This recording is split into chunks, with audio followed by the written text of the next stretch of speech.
রাঙামাটি বধির বিদ্যালয়ে শিক্ষার্থীদের মাঝে শীতবস্ত্র বিতরণ।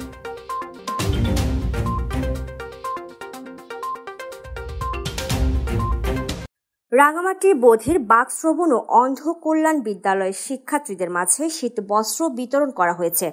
বুধবার দুপুরে আসামবস্তি এলাকায় বিদ্যালয়ের প্রধান অতিথি হিসেবে উপস্থিত থেকে শিক্ষার্থীদের মাঝে শীতবস্ত্র বিতরণ করেন সদর উপজেলা নির্বাহী অফিসার রিফাত আসমা। রাঙামাটি বধির কল্যাণ সমিতির সভাপতি কানু দাশগুপ্তের সভাপতিত্বে এবং বিদ্যালয়ের প্রতিষ্ঠাতা ও সভাপতি নাসিরউদ্দিনের সঞ্চালনায় সদর উপজেলা সহকারী কমিশনার ভূমি রুবাইয়া বিনতে কাশেম, ডাক্তার AJMM কাজী রফিক উদ্দিন সহ অন্যান্যরা উপস্থিত ছিলেন। ইশারা ভাষায় অনুষ্ঠান সঞ্চালনা করেন বিদ্যালয়ের প্রধান শিক্ষক ও দোভাষী হাসিনা বেগম। পরে রাঙামাটি সদর উপজেলা প্রশাসনের সহযোগিতায় শিক্ষার্থীদের মাঝে শীতবস্ত্র বিতরণ করেন অতিথিরা।